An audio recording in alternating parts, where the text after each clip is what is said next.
6 suicide jihadists of a group formerly called Islamic State of Iraq attacked a Syrian Catholic church in Baghdad during Sunday evening Mass on the 31st of October 2010, and started killing the worshippers, saying they were sending the Christians to hell and themselves to heaven. Hours later, Iraqi commandos stormed the church, inducing the suicide jihadists to detonate their suicide vests. 58 worshippers, priests, policemen and bystanders were killed and 78 were wounded or maimed. World leaders and some Iraqi Sunni and Shiite imams condemned the massacre. In late November 2010, Hudhaifa al-Batawi, who was accused of masterminding the assault, was arrested along with 11 others in connection with the attack. During a failed attempt to escape in May 2011, Batawi and 10 other senior al-Qaeda militants were killed by an Iraqi SWAT team. On the 2nd of August 2011, 3 other men were sentenced to death and a fourth to 20 years in prison in connection with the massacre. In 2012, an appeal court confirmed the sentences. Background: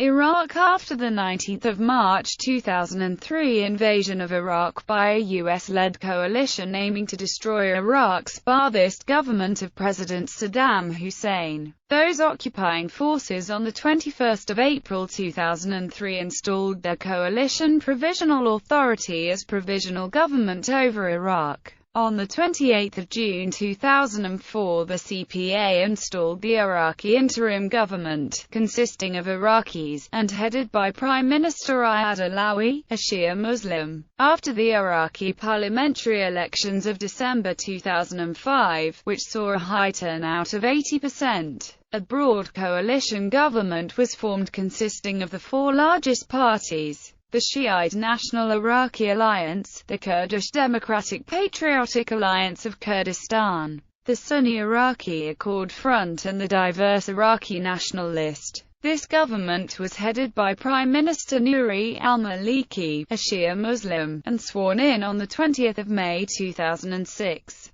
On 7 March 2010, new parliamentary elections had taken place. A new government, however, had not yet been formed. Islamic State of Iraq. In 1999, Abu Musab al-Zarqawi started his group Jamaat al-Tawhid wal-Jihad with the purpose of toppling so-called apostate Arab regimes like the Jordanian monarchy. Half a year after the March 2003 invasion of Iraq, Zarqawi had turned his main attention to Iraq, and forged himself a reputation with brutal beheadings and a suicide bombing campaign against Shiite religious targets and Sunni civilians, but had also attacked UN representatives and the Jordanian embassy in Baghdad and killed or beheaded 9 foreign hostages. In October 2004, Zarqawi pledged bay'ah to Osama bin Laden, and renamed his group as Tanzim Qa'idat al-Jihad fi Bilad al-Rafidain, more popularly known as Al-Qaeda in Iraq, or Al-Qaeda in the Land of Two Rivers, or Al-Qaeda in Mesopotamia. Their butchery business continued on the same footing as before. In January 2006, AQI became part of a larger umbrella organization, Mujahideen Shura Council, still fighting the invading Kafir and their apostate stooges.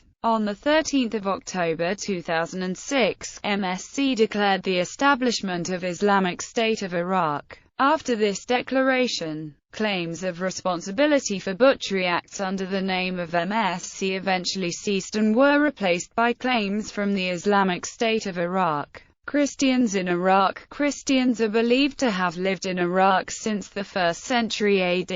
In 2003, Iraq counted 1 million Christians according to the New York Times on a population of 26 million. Syrian Catholic officials estimated Iraq to have counted 2.5 million Christians in 2003. Between 2003 and 2007, 40% of the refugees fleeing Iraq were Christian. By November 2010, half of the Christians of 2003 had left Iraq. 600,000 still remained according to BBC. 1.5 million still remained according to Syrian Chaldean Cardinal Emmanuel III Delhi. On the 1st of August 2004, simultaneously 6 churches in Baghdad and Mosul were attacked with bombs, killing 12 people, and wounding many. The Sayyidat al-Nahat Syrian Chaldean Catholic Church in Karada, a middle-class district in Baghdad with many Christian churches, was one of the churches then attacked with a car bomb, which then killed 2 people, and wounded 90. Those 2004 church attacks were claimed, but it is unclear who claimed them. In August 2006, 13 Syrian Christian women in Baghdad were kidnapped and murdered.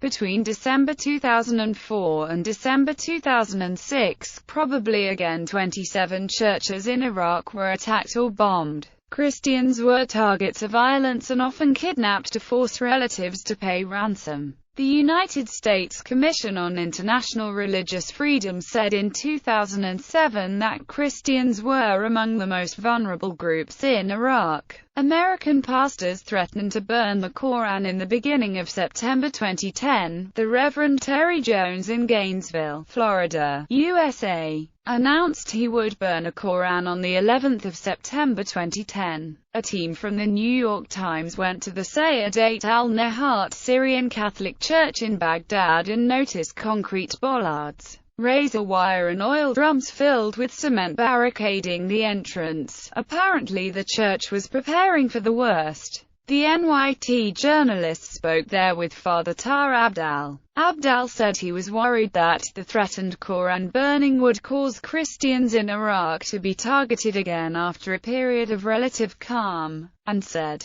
"I would like to send a message to the pastor who is in America. He lives in a society that protects humans and religious beliefs. Why would he want to harm Christians in Iraq? This is dangerous. He should realize that we live in cultures of various denominations, especially in Iraq." Chronology. Raid on stock exchange on Sunday, 31 October 2010 at 5 p.m. At dusk, 4 men in military uniforms had got out of a black SUV in front of the Iraq Stock Exchange in Baghdad. Baghdad's security spokesman al-Musawi later said the men had been disguised as guards working for a private security firm and had carried fake IDs, which may have enabled them to approach the church despite checkpoints in the vicinity. Those men were wearing suicide vests, and battled with security forces at the stock exchange, and killed 2 guards who tried to stop them from raiding the building. In this attack also 4 passers-by were killed. Attack on church. Then 3 other men arrived in an ordinary car, and all 7 men jumped over the wall into the Sayyidat al-Nahat Syriac Catholic Church, which was just across the road, around 6 p.m. During Sunday Mass, armed with machine guns, explosive belts and grenades, detonated their ordinary car, clashed with guards and killed some,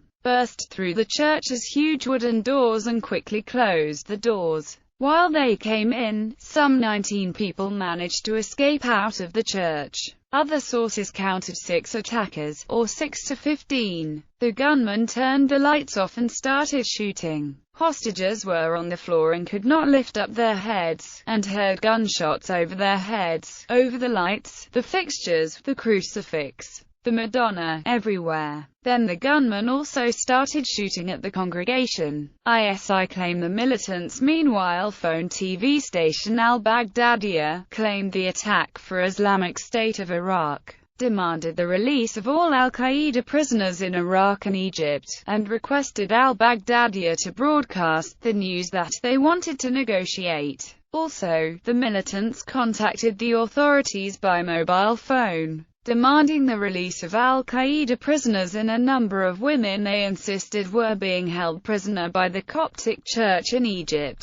But these discussions got nowhere. Shooting, infidels, survivors and Iraqi officials. And an anonymous American official said later that soon after seizing the church building, the gunmen had started to kill many hostages. One priest, Tar Abdal, was shot dead where he stood at the altar. Then they were started shooting at young people. The gunmen were just youths, said a 26-year-old woman. While shooting people, the gunmen said, "We will go to paradise if we kill you, and you will go to hell," and screamed, "All of you are infidels. We are here to avenge the burning of the Quran and the jailing of Muslim women in Egypt." Some of the gunmen were not speaking Iraqi Arabic. Iraqi troops stormed the church around 8:30 p.m. 3 vehicles of U.S. troops arrived at the church. An anonymous American official said later that their assumption of the gunmen having begun to systematically execute hostages was the reason for the Iraqi security forces to storm the church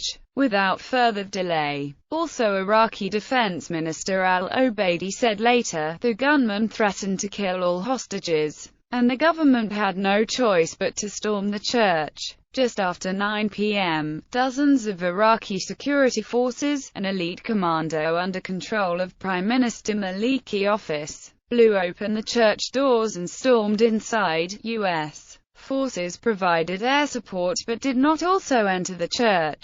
As the Iraqi forces rushed in, the gunmen opened fire on the hostages in the church, slaughtered them en masse. In the basement of the church, a gunman killed 30 hostages, either by throwing 2 grenades at them or by setting off the explosives vest he was wearing. 58 people were killed that day in the church massacre, and 50 or 78 wounded, presumably most of them when the gunman detonated 2 suicide vests. A later report spoke of 44 worshippers, 2 priests and 7 security force personnel being killed in the church incident. Also, all 6 attackers were killed. Another source spoke of 39 worshippers, 2 priests, 12 policemen and 5 bystanders outside the church to have been killed. An Iraqi police officer said that the suicide vest had been filled with ball bearings to kill as many people as possible. That human flesh was scattered everywhere, even stuck to the roof of the hall, and that many people went to the hospitals without legs and hands. ISI declaring war and hate on Christianity afterwards.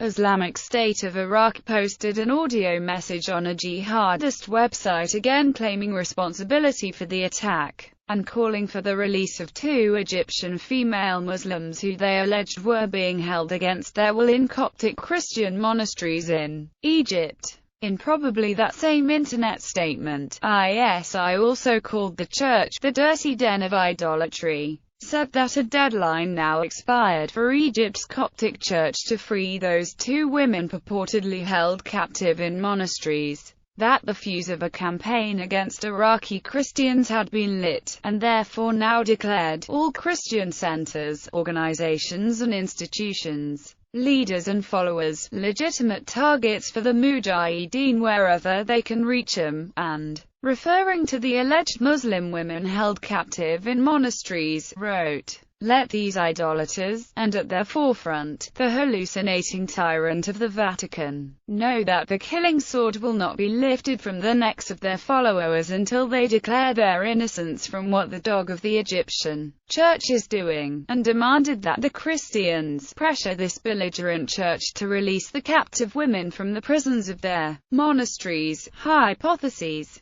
U.S. Army spokesman Bloom assumed the whole incident was a robbery gone wrong. "We've seen them resort to robbery to get financed. It has been very challenging for them to get outside financing, so they are resorting to small, petty crimes to try to finance themselves." The opposite view was expressed by the Tehran Times, which suggested that the initial assault on the stock exchange building may have been only an attempt to divert attention from their real target, the church. The BBC also assumed that the church had been the real target.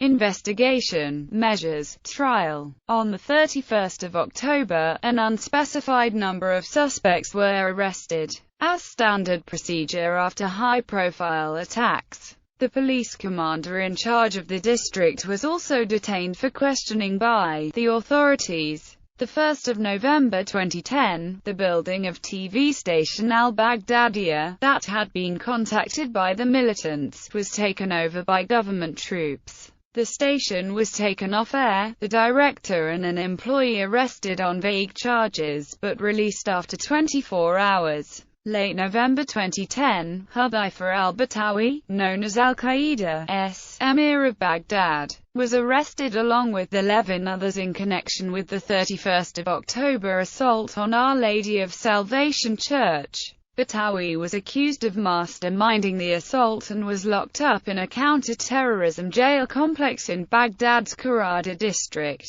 During a failed attempt to escape in May 2011, Batawi and 10 other senior al-Qaeda militants were killed by an Iraqi SWAT team. 3 other men were sentenced to death and a fourth to 20 years in prison. On the 2nd of August 2011, in connection with the 31st of October 2010 massacre. In 2012, an appeal court confirmed the sentences. International reactions. Iraq Prime Minister Nouri al-Maliki said the attack was an attempt to reignite sectarian strife in Iraq and to drive more Christians out of the country. The Kurdistan Regional Government condemned the attack in a statement saying, "We strongly condemn this terrorist attack on our Christian brethren in Baghdad. We send our condolences to the families of the victims and wish a speedy recovery for the wounded." Iraq's top Catholic prelate, Cardinal Emmanuel III Delhi, encouraged an already dwindled Christian population of 1.5 million not to leave, while he also condemned the attackers. "We have never seen anything like it, militants attacking God's house with worshippers," Monsignor Ios Cascio, a church official said. "If the sons of this country cannot live in peace, then the situation is clearly unacceptable. Had we been provided with adequate security,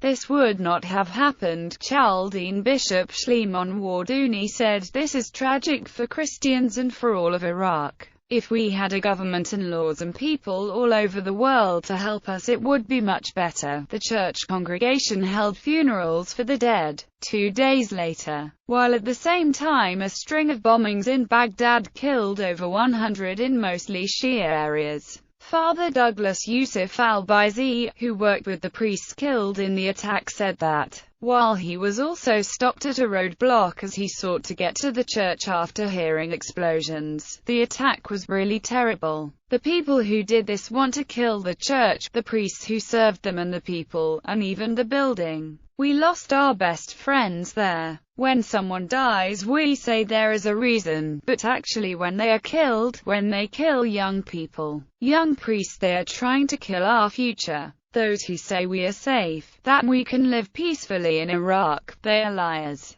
But we will stay in this country because still there are Christian people here and we still have a mission here." Najaf-based Grand Shiite cleric, Ayatollah Ali al-Sistani, strongly condemned the attacks. He also further advised Iraqi security forces to take more responsibility for the protection of Iraqi citizens. During Friday prayers on the same week, all mosques in Kirkuk condemned the barbaric attack, while the mayor and the sheikh of the Arab, Kurd and Turkmen tribes also expressed condolences and solidarity with the Chaldean Archbishop. Sunni and Shia imams also condemned the attack in solidarity with Archbishop Louis Sarko. They called for the preservation of the Iraqi mosaic of various ethnic groups and religions. One imam also called for Muslims to protect Christians, and launched an appeal for all the Iraqis do not succumb to fear and do not leave their country. France. A day after the attack, France said it would accept 150 Iraqis, with priority given to the wounded in the attack. A diplomat said the wounded would be evacuated on an hospital plane and taken to various hospitals in France. Egypt. The Egyptian Muslim Brotherhood then called for churches to be protected. Iran. Iranian Foreign Ministry spokesman Rahman Mehmanparist offered condolences to the Iraqi people and government and said, "The incident was a measure for return of terrorism and violence to Iraq and affecting the political process of government formation." A few days later, a meeting of the Majlis also generally criticized some regional and foreign players for destabilizing Iraq. Holy See. Pope Benedict XVI condemned the senseless violence made more ferocious because it was directed against unarmed people gathered in the house of God, which is a house of love and reconciliation, and he called for renewed international efforts at brokering peace in the region. He also sent a telegram of condolence to Archbishop Athanase Matishaba Matoka of the Syro-Catholics,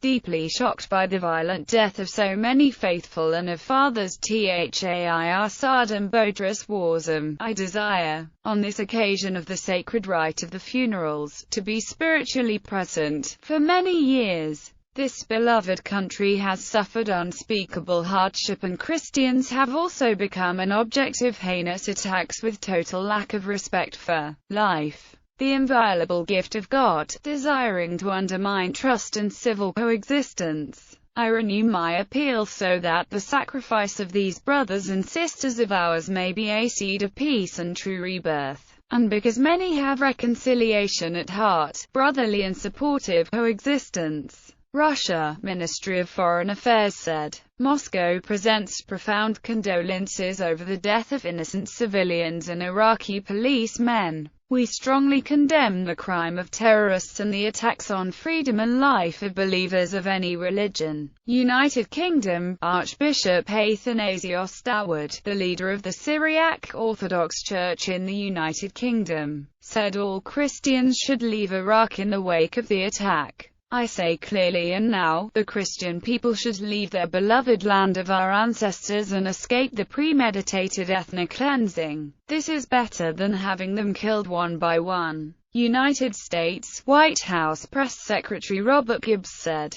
The United States strongly condemns this senseless act of hostage-taking and violence by terrorists linked to al-Qaeda in Iraq that occurred Sunday in Baghdad, killing so many innocent Iraqis. U.S. Representatives Anna G. Eshoo and Frank Wolf, co-chairs of the Religious Minorities in the Middle East Caucus, and 7 other representatives, sent a letter to Secretary of State Hillary Clinton, calling for the Obama administration to develop a comprehensive policy for the protection of indigenous religious communities in Iraq. They also offered condolences to the victims and their families. Martin Manor, the executive director of the Michigan-based Chaldean American Chamber of Commerce, responded to the attack, saying, "Our community's just so frustrated more than anything else. Security is just terrible. The Iraqi government can't protect their people."